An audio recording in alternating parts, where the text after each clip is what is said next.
Welcome, everyone. Thank you so much for joining us for our Spirit Uncensored Interfaith panel to celebrate Black History Month. My name is Reverend Karen Frost, and I would like to start with an opening prayer. I'd like to note that with our interfaith leaders here, that it's very important to me, though I come from the New Thought tradition, which we will be talking more about later, that I do the best that I can to speak prayers that are inclusive of all faiths. So that is the intention here today. And I invite you all to join us in this experience of prayer, starting with getting comfortable wherever you are. And I invite us all to allow our own concept of spirit to come to mind, allowing for whatever words, feelings, ideas, beliefs, and understanding of spirit to come to the surface, knowing that our own idea of spirit is perfect.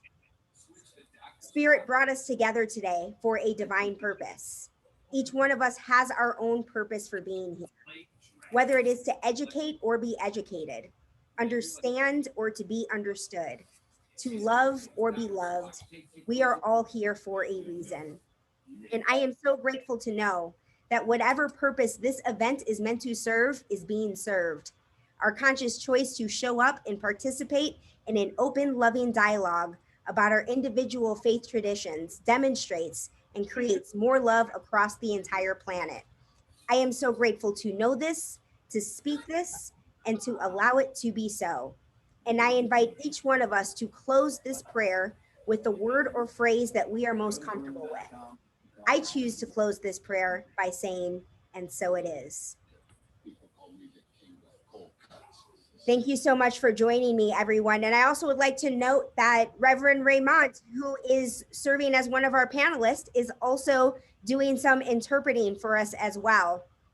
I will do my best to support him by speaking slowly.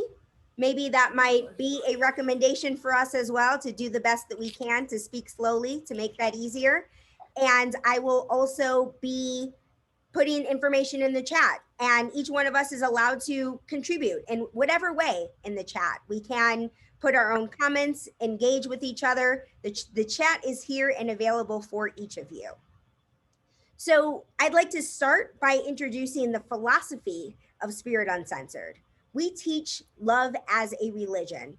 That is the model that we have built the Spirit Uncensored community upon. We believe that we are all expressions of God, and we honor that expression in its myriad of ways as each and every one of you. All faiths are always welcome. Most of our leadership team comes from the New Thought spiritual tradition, and this is a tradition we will discuss more in depth as Reverend Dr. Raymont Anderson is representing the New Thought tradition on our panel today. We will learn more about the Christian tradition from Nicole St. Victor, the Jewish faith from Rabbi James Brazelton, and the Muslim teaching from Imam Ayman Abdul Mujib, although I'm not completely sure if our Imam will be joining us today. It was a last minute addition, so I'm not sure, but we will see what happens. Thank you for being here with us today and for this very special fun talk and play. If you'd like to get more information about our upcoming events and be a part of Spirit Uncensored, you can sign up for our mailing list at spirituncensored.org and follow us on Facebook and Instagram. We would love if you would subscribe to our YouTube page, leading us to the 100 followers we need to create an easy YouTube link with the Spirit Uncensored name. On YouTube, you can find recordings of our past events, and we will be putting that information in the chat as well. So I have a question for the room. Does anyone know what day it is? Other than the fact that it is the Super Bowl, does anyone know what day it is? Raise your hand if you think you know the answer. John DeLynn, I think you might know. What day is it today? Today is the best day ever. Yes, today is the best day ever. I knew you would know. So Spirit Uncensored is leading a social media movement designed to inspire everyone to start each day expecting to have the best day ever, knowing that every challenge that we face is an important lesson learned. Every loss is a celebration of the experience of love. and understanding that when we start each day expecting to have the best day ever, then we'll experience a lot more days that feel like the best day ever. We invite you to join us in this movement, sharing your pictures and stories about how you're experiencing the movement through social media using the hashtag BestDayEverMovement. You can sign the pledge to commit to live this way, sign up for more support to get more information, or just engage with us. Sign the pledge on our website at spirituncensored.org. And I will put all of that in the chat for you all. So before I introduce the inspiring spiritual leaders that have said yes to be here today, I want to give you a brief background on how this concept came to be. Last October, Reverend Liza Marquez put together an interfaith roundtable to celebrate Hispanic Heritage Month. She realized that we can do this again in February for Black History Month. Usually, Spirit Uncensored censored events are on the second Sunday of the month at 5 p.m. In fact, this is our very first event that is on the first Sunday. Obviously, as I said, we were not thinking about the Super Bowl when we chose this date. What we were thinking about is today is the last day of Interfaith Week. Interfaith Week started on February 1st, and today is the last day. And we decided to make an exception specifically to schedule our monthly Sunday Night Live event today because Audra Nicole pointed out for us that Interfaith Week was today. And next week is Valentine's Day. And so it felt like we weren't thinking about the Super Bowl, but Valentine's Day at 5 p.m., I felt that Black History Month was not necessarily the topic people wanted to discuss that day. So it seemed like Interfaith Week was the best time to set this. So now I'd like to introduce Reverend Liza Marquez, who helped initiate and put this event together for us. She has served on our board for nearly a year and is currently recently received her ministerial license and is working on her doctorate of consciousness studies through the Emerson Theological Institute. Reverend Liza will introduce our panelists and serve as a moderator for today's discussion. As I said earlier, I will be monitoring the chat. I will help highlight comments that I think deserve Reverend Liza and the panelists' attention. Reverend Liza will introduce the panelists, ask a few questions, and allow some time for a Q&A for each of you to jump in with questions as well. I appreciate you so much, Reverend Liza. Thank you so much for all of your help in putting this together, and I will pass this over to you. Thank you so much, Reverend Karen. First of all, I want to apologize. I was running a little behind, then I had some technical issues on my own computer. So it's one of those, and I saw in the chat somewhere, Karen, that somebody was saying that you're freezing. So I'm not sure who wrote that, but anyway, first of all, I want to say thank you very much. It's such an honor for me to be a part of this discussion. I find that the value and the insight when we all come together to talk about our differences and similarities absolutely changes the trajectory of not only our own consciousness, but the consciousness around us, which is really, in my opinion, what we're all committed to doing. And today I'm just as excited as I was when we did it in October to do it again for this month. I'm so excited to continue this interfaith discussion with some very prominent leaders in their religions. And at the same time, we have the opportunity to honor Black History Month. So I want to welcome everybody, and I'd like to give a brief description of our panelists and before they themselves go into a little depth and give us a little more insight as to who they are. And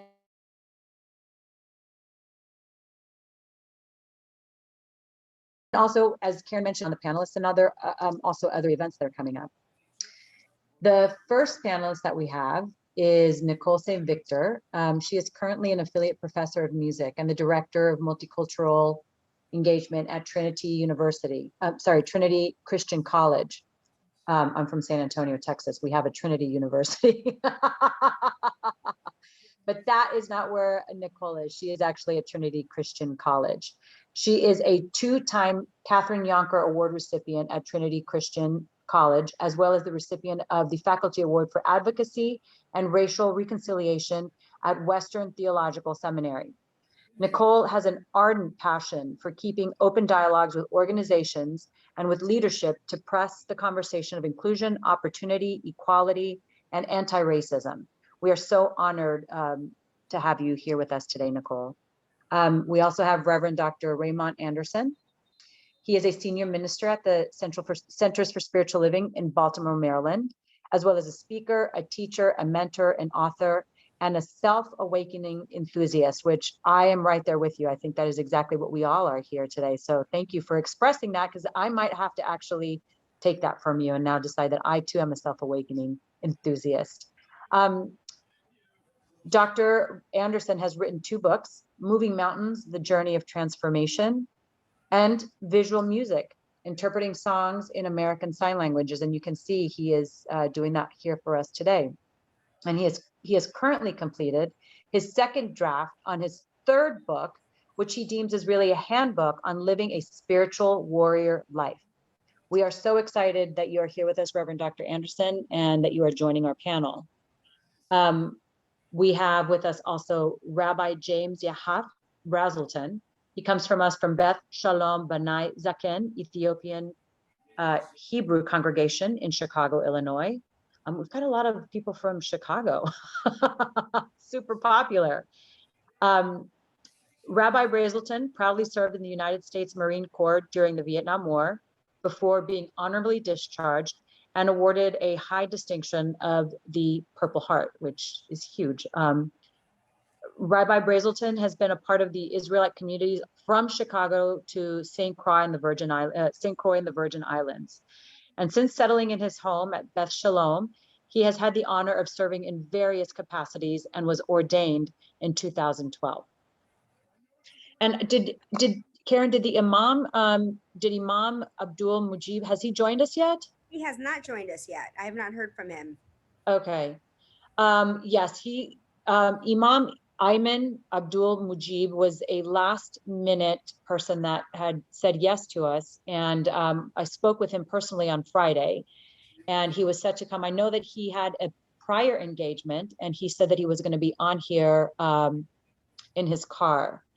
So maybe I'll introduce him, and hopefully he'll get the opportunity. Hopefully he will be able to log on and be with us today, but I will introduce him because certainly his participation is a big deal for us as this is an interfaith roundtable.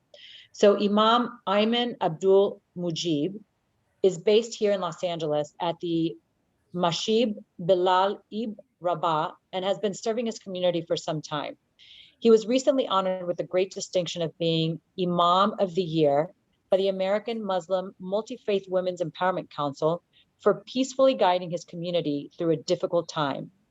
Imam Abdul Mujib is committed to promoting and building interfaith community and harmony. We are privileged that he will hopefully be joining us, even if it is from his car after his engagements, here with us tonight. So thank you, each and every one. I know that there's so much more. I really could have said so much more about each and every one of these panelists.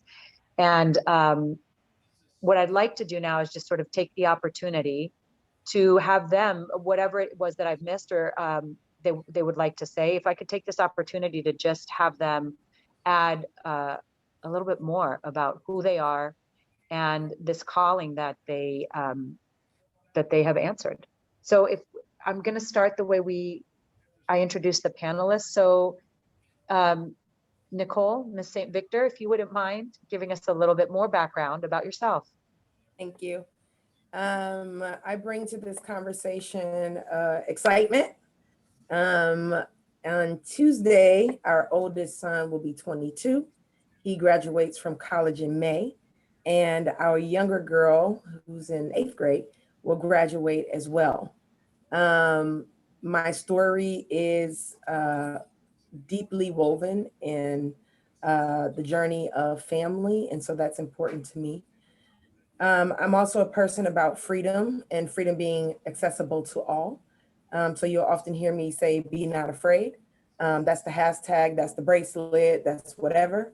And then finally, recently and right now I'm working to complete a resource called The Opportunity, so that faith communities can think about inclusion, equity, race, and religion all the time, not just during Hispanic Heritage Month and Black History Month.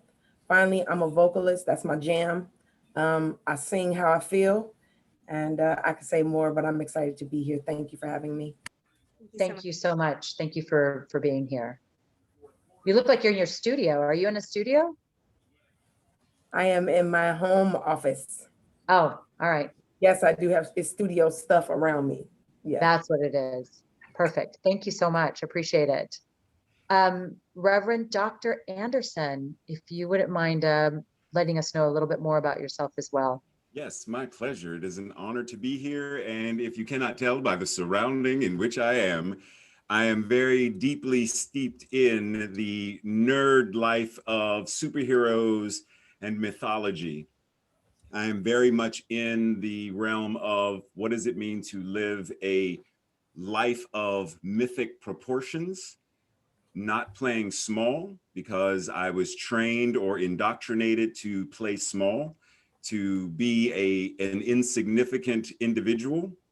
And once I learned, as Nicole just mentioned, yeah, be not afraid. Like once I learned, wait a minute, you mean I can be free? Wait a minute. The little woman that showed up in the bubble, she said I had the power all along. So if I had the power all along, then it's time to live from that place of power. And once I got there and I was like, oh, wait a minute, I did this and so can you. Remember what Yeshua said? He did this and so can you, and even greater. Well, yeah, let's do that. So I'm all about intersectionality of everything, everyone. We have had a long enough time of feuding and fighting, oppression, suppression, etc. And so anything that I can do to bring some relief to someone, bring some liberation to someone, bring some bubbles to someone and let them recognize the magic of their life, then I'm all about that. May the force be with you. I love that. Thank you. You're like the modern day Joseph Campbell. That's how I see you. That's awesome. Thank you so much.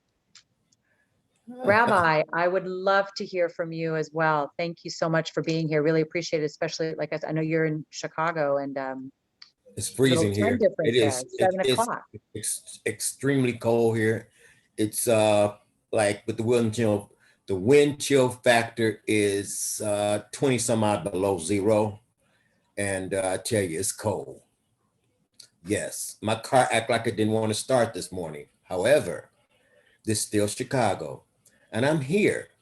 You know, I'm listening to everyone and I really appreciate the spirit because I studied Kabbalah and that's one of the spiritual essence of Judaism. However, I am a rabbi and I do spiritual things. I help children. I do a lot of things outside of just the realm of being the rabbi because with this pandemic, you know, everything has happened different today. Today, everything is different. We can't go very far. We can't do very much. And just this past week, a young man, he turned 13 and he had his bar mitzvah online. And it was, you know, it wasn't the traditional, but we all allow ourselves to embrace our children because today they're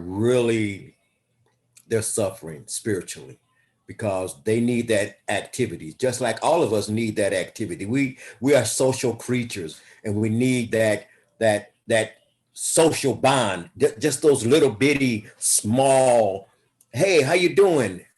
Or a little hug here or handshake there. Yes, these virtual hugs don't do me, but I would appreciate if I could get a virtual hug from everybody.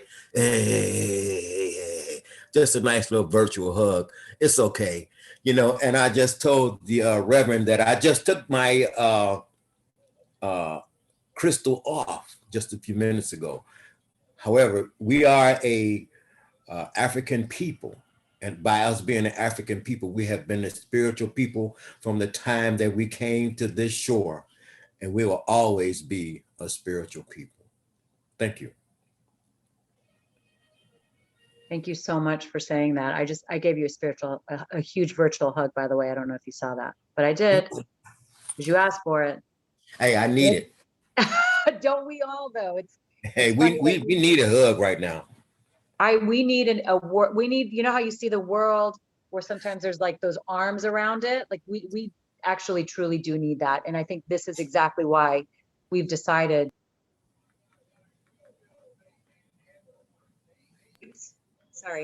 to get this together so that we can give ourselves as much of a hug. We can extend our arms as much as we can. And I love that you talked about the young man who just had his bar mitzvah.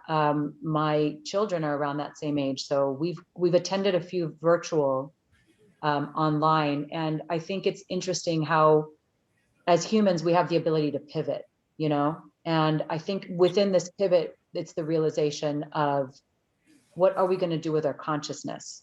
What are we choosing to do with our consciousness? How are we directing it? So thank you for speaking. And I'm so grateful that each one of you are here. And as we move on to this, I wanted to start with this question, and it's really directed to all four of you.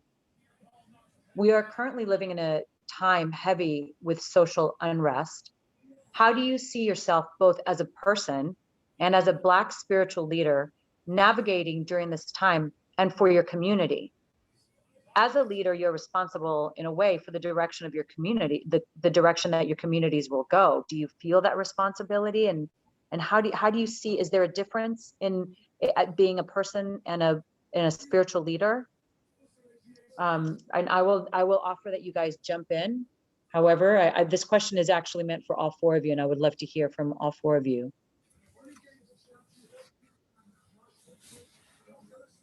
Okay, Nicole, you want to go?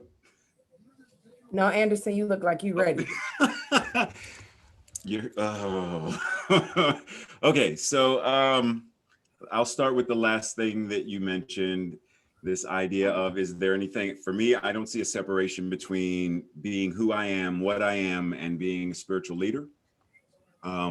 It's very much, so I grew up as a martial artist, right? That's the very first thing I started teaching when I was 13 or 14. And I learned very quickly that there is no distinction. There is no, once you become a martial artist, that is what you are. No matter what you're doing, no matter where you go, it's what you are. And I didn't really recognize that until later when I would, I met some people who practice ballet, and I realized that the way a ballet person moves, once they've mastered it, the ease and grace with which they move is the same ease and grace when they're in a shopping, in a store with a shopping cart, like the ease and grace.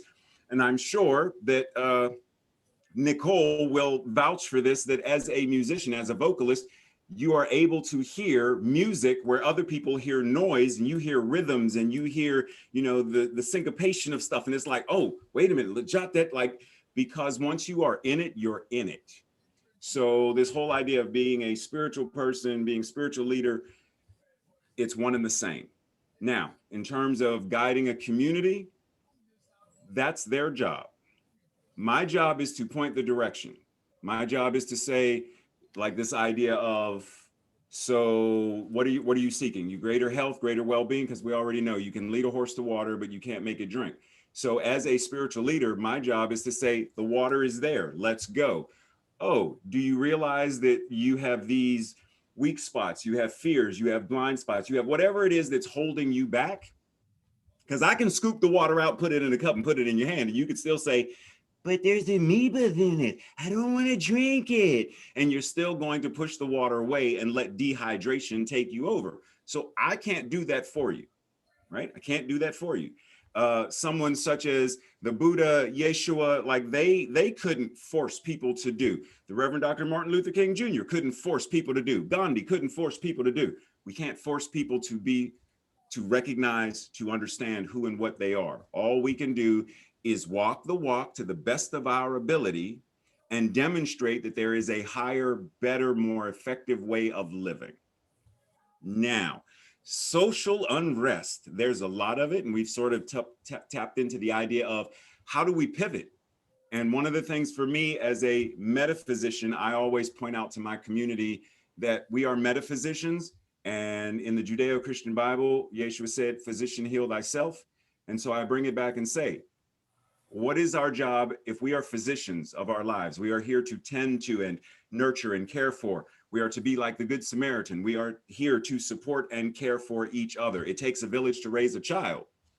So if it takes a village to raise a child, then, and we are all somebody's children, then we are all responsible for how we tend to the village. If I'm busy criticizing, saying, you know, Nicole, have you ever looked at Karen's roof?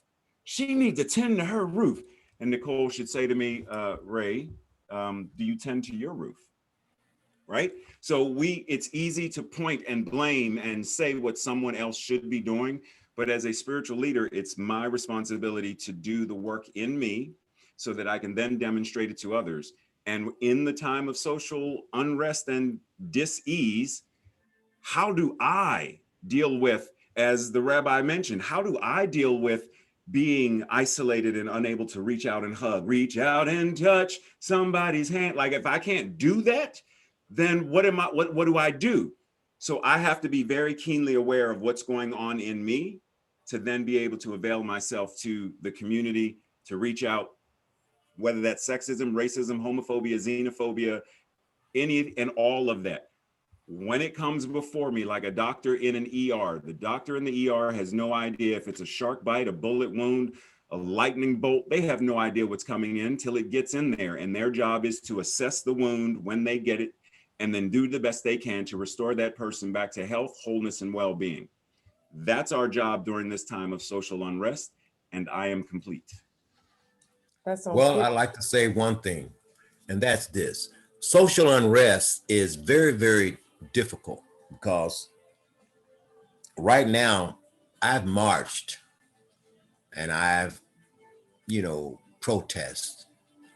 I had my journeys as a protester, a marcher, and the whole nine. I don't see marching is the way to change. Finances change. Being able to give young men, women, and our children the ability to see what they can do with their hands, because they forgot everybody is not technically capable of being a tech savvy individual.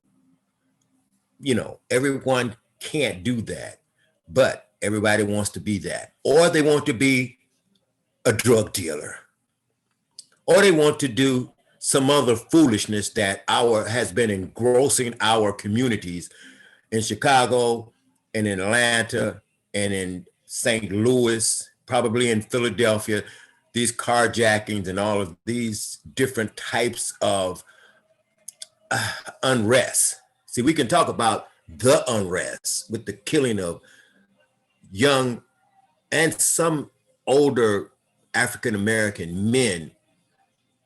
We can see the unrest. However, we have a larger task to deal with besides marching. Our biggest task is, what do we do to financially assist individuals? That's on the young lady that lived in Chicago, on 18th Street under the bridge, there's a whole community of homeless people. What do we do for them? What do we do for the children who can't go to school right now?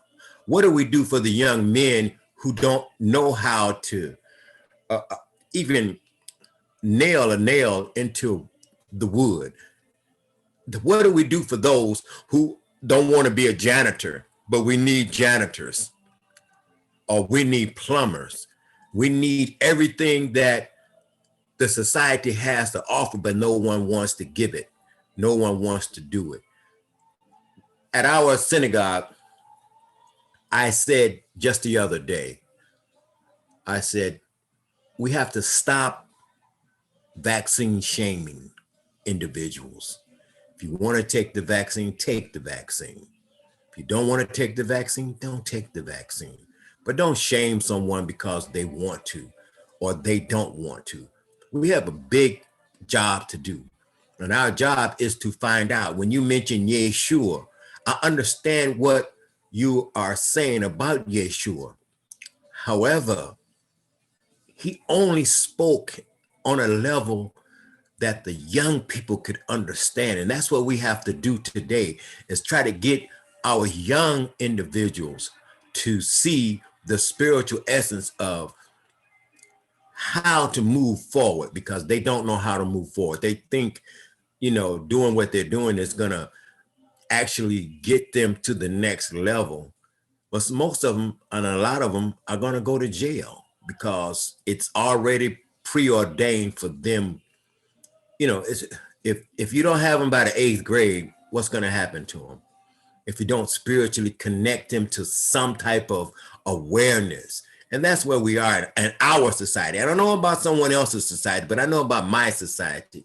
I know what it took from 1969, leaving Vietnam, to 2021. I've seen the changes of communities. I've seen the changes of all of the things leaving out of our communities. And it doesn't seem as though it's coming back. I seen where Nicole's father had the corner store down there. We always went down there to Nicole's father's house, to his store to buy food. Or Karen's uncle had the shoe store and we went to the shoe store. We don't have those anymore. And right now, I'm the heartbeat because I play percussions. I play percussions on a regular basis. And the heartbeat of our people is being able to hear that dum, dum, dum, dum, all the time and understand that that's what motivates us to continue to move. I'm done. Sounds like you're saying that's what keeps the beat. And Yes, that what you're doing is keeping the that's beat. what keeps the beat. That's what's keeping the beat. Thank you very much. Nicole? Yes, I was just thinking that Spirit Uncensored might have to have us three back because we have a lot to talk about. One of the things that you talked about was social unrest and what is our position? Okay. As one who was rejected, and I keep saying Anderson because I'm going to the Matrix, so I'm not being disrespectful, but by not saying Reverend Anderson, yeah, I feel you, right? And one who was rejected both on an academic level by entering into European systems, but also on a religious level, right? And so when I think about social unrest and what my position is, I'm a disruptor. Rabbi Brazelton talked about all those folks on 18th Street. Don't call me to come do a Zoom for your congregation and we have $1 million buildings sitting empty with homeless people everywhere, right? Yeah, and so one of the things I think that we're called to do is to reconcile, right? Is to try for restoration, but you can't do that if you're not impacting the mind and the spirit, right? So I rock with young people, right? I tell people I got a 22-year-old, they're like, what? Well, I'm a young mom, and what was meant for evil actually was part of my calling because I'm so close to culture that I can have a conversation that's different. I'd like to know that there's someone out here, and that's part of my responsibility, to talk about things like morality and value and respect and honor and what it means to have pride and be disrespectful, right? And so while Anderson talked about self-healing and Brazelton talked about why aren't we, right, prophets in our own land, truth tellers, and going to those places where, son, you might not be able to go to college, but that doesn't mean you have to waste your whole life. And so I spend most of my time really in the college age, coming against systems that have been accepted into households and passed down generation after generation about mediocrity, right? Doesn't matter what faith you have, but if your life is only just to get from point A to point B, I don't know about your story. But if you're willing to look down the line just a little bit, we can make some changes happen. So I think navigating all of these different things, and Rabbi and Anderson said it, is I am who I am. I'm a broken individual. I get into a lot of trouble, but my main, you dig, is to be a disruptor. Because our young people need people to speak truth to them, but also to be able to speak truth to power in a language that can be heard across those contexts. Thank you so much. I would love to have the three of you back again for us to have a deeper conversation about social justice. I want to note that in the chat, Reverend Raymont talked about how there are young people who don't know how to cook a meal or make laundry. And my mother noted, Shira Roth noted that they determine how many cells that they are creating in prisons based on third grade standardized test scores. And Tony Richardson on Facebook said that to provide access to services, eliminate structural barriers and policies that prevent opportunity to people of color or those with generations of poverty. People don't know because it is generational and need tools, as Reverend Raymont echoed that as well. And also want to note, everyone watching this on Facebook, here and Zoom, feel free to drop your comments for any of the questions for the panelists as we move forward as well. We will make sure to get to those, but I will toss this back over to Reverend Liza.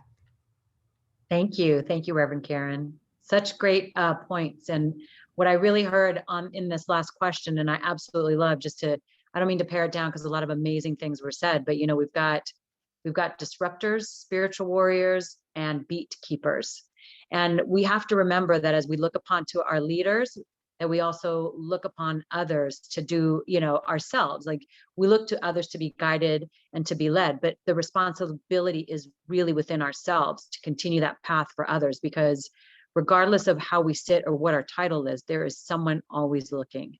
And if we can continue our spirituality in that growth and in that movement, and to disrupt or to keep the beat of peace or to be that spiritual warrior, that hero, then let's do it. My next question is to all three of you, is I'd like to know what brought you to your faith. What made you be a leader in your faith?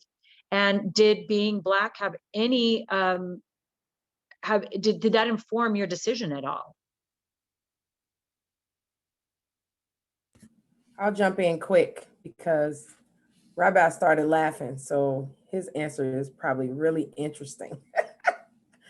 Actually, being Black is probably what made me think I couldn't lead in faith communities, being Black and being a female.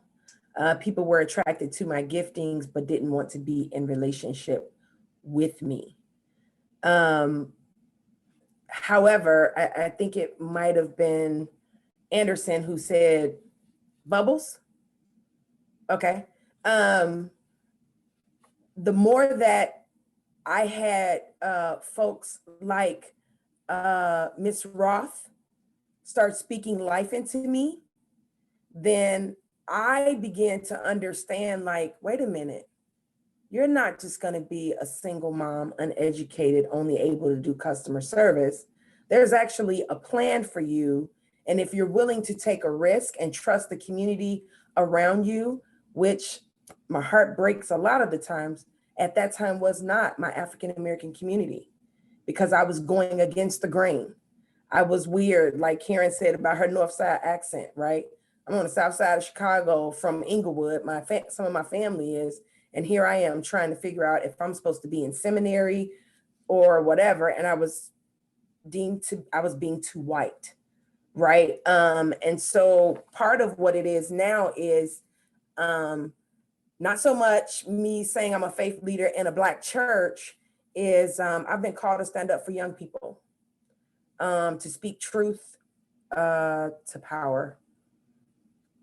Being a female, being Black is a byproduct of blessing. The more I learn about my history, the more I understand that I can step up and be impacted by wisdom and then give wisdom away. So I guess Thank I'll you for that. that. Oh, go ahead. I'm sorry. Oh, no, go ahead. Oh, okay. So I, like Nicole, will start with, the whole being Black thing was the thing that said what I couldn't do in many ways. Just because, so I grew up in Pittsburgh, and the conditioning that I received was, I'll give you a quick example. When I was in high school, I had an art teacher. I mentioned that my aspiration after high school was to go to Hollywood, work in movies, motion pictures, because I was so inspired by the technology and special effects of movies like Star Wars or whatever. So I wanted to be involved in how do you make movies like that for people and being a storyteller. And my art teacher said, you don't have the talent, it'll never work. So then I said, oh, okay, if I don't have the talent, then I should probably go to school and get the talent. So what I'm going to do is I'm going to go to the Art Institute of Pittsburgh, develop my art skills better, and then go. And he said, when I told him that, he said, don't waste your time, don't waste your money, you will flunk, you will fail out.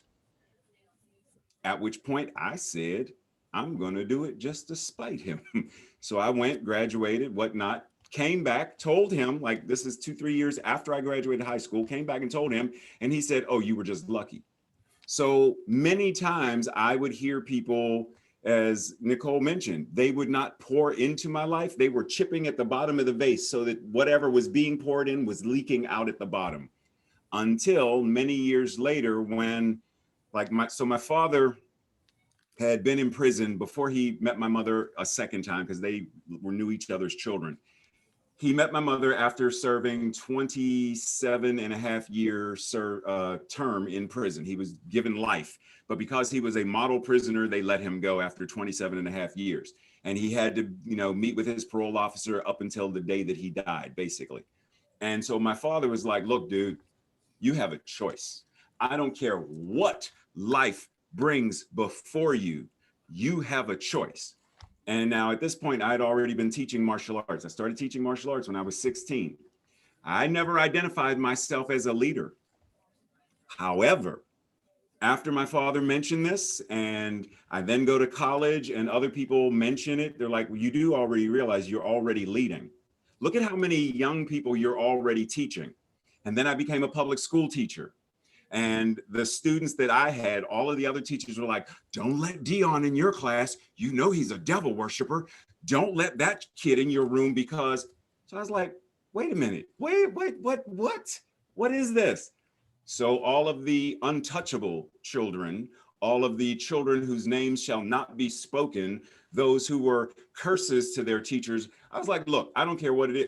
They knew that Ray Anderson's art room was a sanctuary and safe place to such a degree that the gang members, if I walked into the cafeteria and 2 gang members were getting ready to fight, all I had to do was call them by name, Dion, Matthew. And they would turn and look at me and say, Mr. Anderson, we're sorry. And they would go sit down. And I never identified what that was, but it was, I respected them and they respected me back. I sowed into their lives and they were willing to let what I sowed reap a harvest that they were then willing to live. Now, many years later, I ran into them. One of them was a business owner. One had done a jail sentence, whatever, but he was out and he turned his life around. And he said, you know what I kept thinking while I was locked up? You. I kept hearing your voice quoting Yoda, quoting Spock, quoting Bruce Lee. I kept hearing your voice. And while I was there, I said, you know what? Anderson would be disappointed in me. I need to change. And he changed and got out and sought me out. So this whole idea of what does it mean to be a leader and stepping into a leader and stepping into leadership, as Rabbi Brazelton mentioned and Nicole mentioned, and it's what we know, it's how do you demonstrate? How do you walk the walk? We have more than enough ministers, pastors, clergy, bishops, etc., standing in pulpits, preaching, speaking, collecting revenue, but what are they doing into the community? If every mega church were to give 10% tithe of what they get back into their community, imagine just that by itself. I'm not calling out any names. Joel Osteen, not saying any names, Creflo Dollar, not saying any names, but 700 Club, Pat Robertson, not saying any names, but if they were to tithe 10% back into the community, education, as we know, would be radically changed. No Child Left Behind would no longer need to be a bumper sticker or a phrase or a slogan because there would be no children left behind. Why are we saying that? There would be no more prison pipeline, because we know that children in third grade, second grade, first grade are getting a quality education. Any child that comes to school and can't afford lunch, what time out? You know, if they're coming to school hungry, they're not going to be focused on education. If every leader knew what it meant to be a leader and was willing to step into the role of, no, I am not the most perfect demonstration. Trust and believe you will see me fall. You will see me fail. But what you will see is when I fall, I will get back up. If you see me fail, you will see me do it again until success rolls out. You will see me keep my eyes on the prize. Ain't gonna let nobody turn me around. I ain't gonna let no one turn me around, even when I fall flat on my face. We have so many leaders out there who are so pristine. They are so in the name of, and the collect the black and the tithe offerings. Okay, I hear you and I got you, but so I understand that if I'm not going to step out there and do what is mine to do, then I'm no better than any of those mouthpieces who are proclaiming the name of whatever Messiah, whatever saint, whatever bishop, whomever. I'm no better than them. So I'd rather get out there, get messy, get dirty, get knocked down, roll in the mud, get bloody if I need to, stand in the gap of saying, you know, there are sometimes, Nicole mentioned, there are sometimes when the calm and placid water is the very water that becomes stagnant. You can't drink stagnant water, it's disease infested. But if we recall, wade in the water, children, wade in the water. God's going to trouble the water. It is when the water is disrupted that when you step into that disrupted water, that healing occurs. I'm willing to do what is mine to do. And if it means every now and then I go underwater and have to push myself back up to breathe, then I'm willing to do whatever that takes if I know it's helping the community. So beautifully said. Thank you. You said something that really struck me, Reverend Anderson, which was sometimes we forget that we're leaders. It takes somebody else to point out. And I think I can speak also as a minority, because sometimes we don't see that out when we were younger, people that look like us that were leaders. We just kind of assumed, like, it was so tacit, we didn't even know that we were having it. And to suddenly, when somebody says, oh yeah, you're a leader, you've been doing this, you're like, oh my God, I've been doing what I didn't realize I could do or never told that I could. So thank you for bringing that point up. And I wanted to say also, I think Thomas Edison had a great quote about failing, that there's no such a thing as, because of all of his patents that he had quote unquote failed on. It's something about failing that sort of said there's no such a thing as failing, but just redirecting. Or so it was such a great quote. Thank you so much for sharing. Rabbi Brazelton, I would love to hear what you were laughing about. What I was laughing about is I had turned my computer off because I had something on it. And when you said, let me hear about you, I had to go back to my computer for a second and I had to pull it back up. But I don't even need it, because what we're talking about now is saving our children and how we became leaders. We were leaders from birth. We didn't become leaders. We were chosen leaders. Everybody can't lead. Some people do have to follow, but in order to lead, you have to know how to follow. And when the young lady said she was a young mother, it's okay. You know, my mother had me at young. She's 90 something now, and I'm 71. You follow me? And today, what brought me to this way of life? Now, you know, when I was in Vietnam, the only person I knew was Jesus. That's all I knew. That's all I knew. I didn't know nothing else but Jesus. But when I walked back to America and Fred Hampton and Mark Clark got murdered, I didn't know nothing about those guys, but I just came home in November of 1969. They got killed in December of 1969. So I started feeling kind of squeamish about things because I didn't know what to do. I went over to the Black Muslims. I went into the church and I saw this guy, he had on this dashik, and I asked him, I said, what are you into, man? We went to school together. He said, man, I'm a Black Jew. I'm a Hebrew Israelite. I said, you know what I said? You know the word I used? I said, please. He said, I tell you what, I want to come to your house tomorrow morning and I will sit down and we'll talk about this. So I said, all right. I invited him over, told him where I live. He came over. Now, you know, I had bacon and eggs and all that sitting on my plate. And he said, look, man, I can't let you touch my Bible because you've been eating pork. He showed me in the Bible where I'm not supposed to eat that. I said, oh. He showed me this from that day to this one. And that was in 1972, in March of 1972. To this day, I've been on this journey and I have walked the walk and talked the talk. I try my best to continue to do the best I can. Yes, sometimes I might slip down and fall a little bit, but I got somebody over there that's going to push me up. And that's you all, because you all are the younger generation. I didn't become a rabbi because I wanted to become a rabbi. I wanted to do something else. But the Father chose for me to be a rabbi. He chose for me to learn the culture of Moses, the culture of Abraham, Isaac, and Jacob, Sarah, Rivkah, Rachel, and Leah.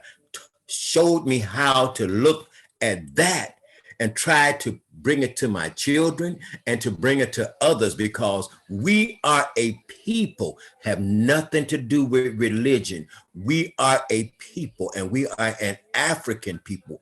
And once we understand that, we are an African people, we can move forward. We'll stop killing each other.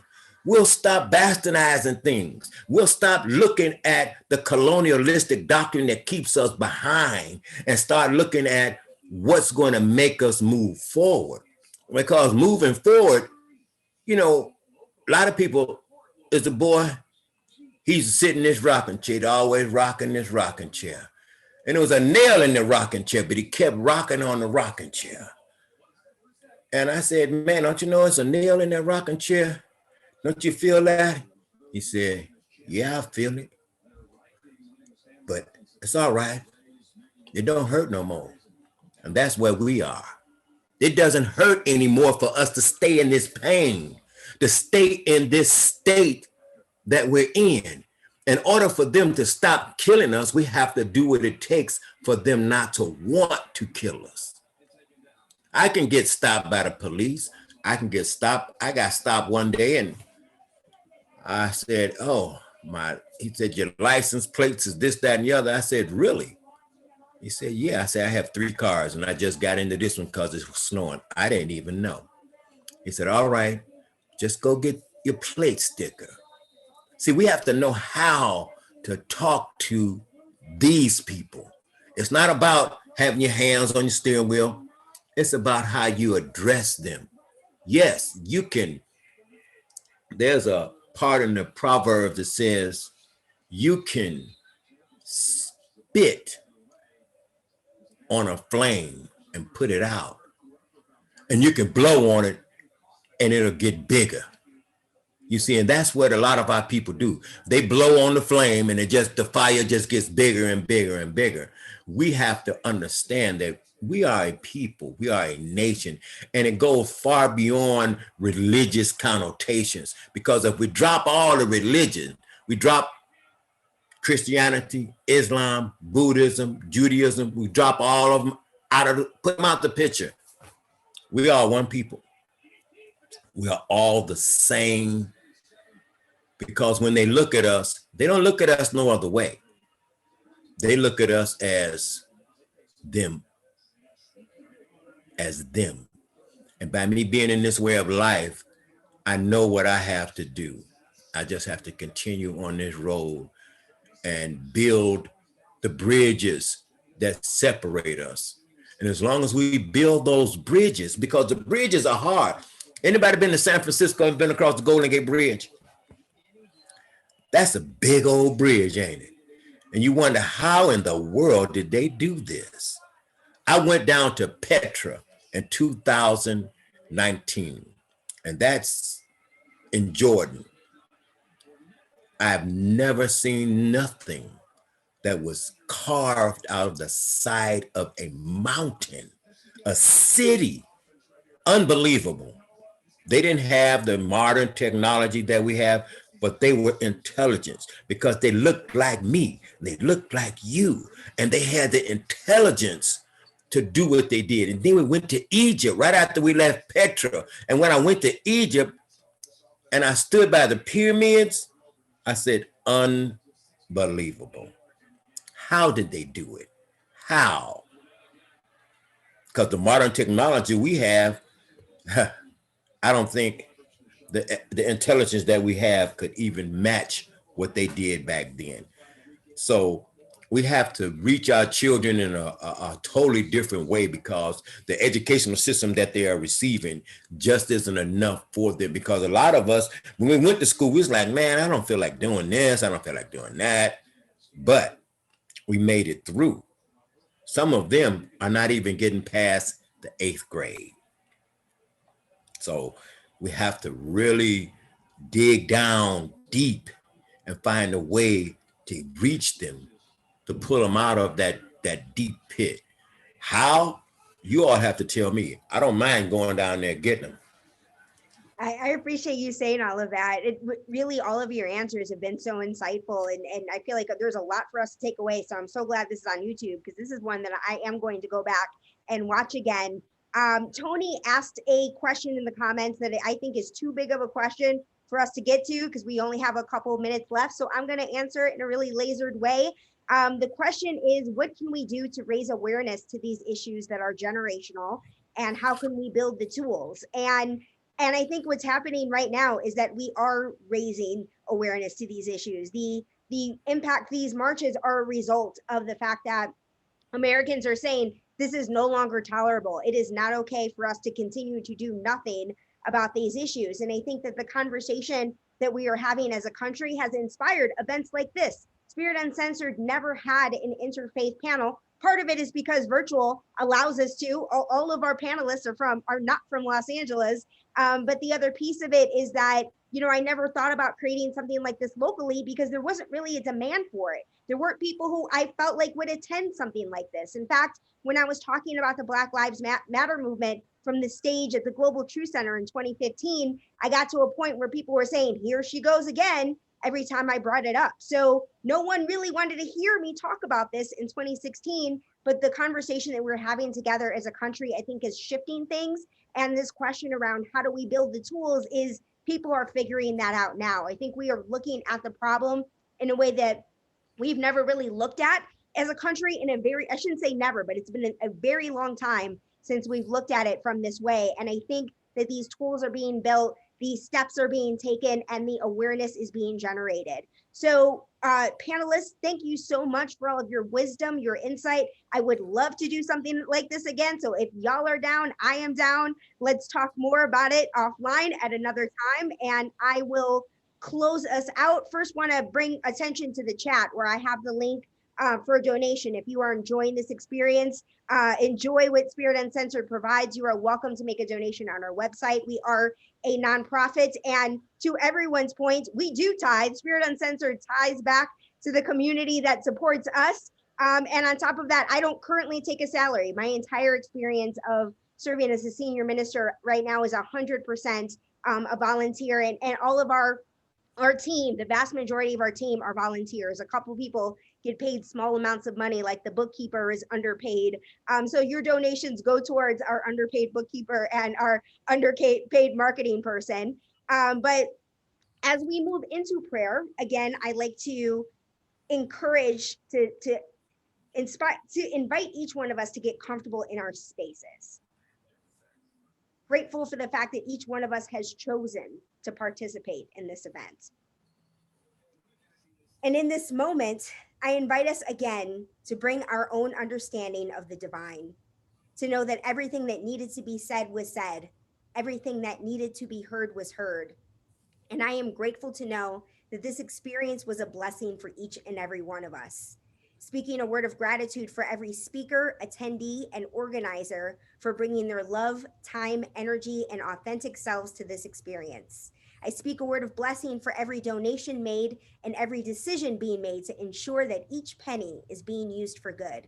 So grateful for this time of open dialogue, unity, and peace, inviting each of us to close out this prayer with whatever word or phrase that we are most comfortable. I choose to close this prayer by saying, and so it is.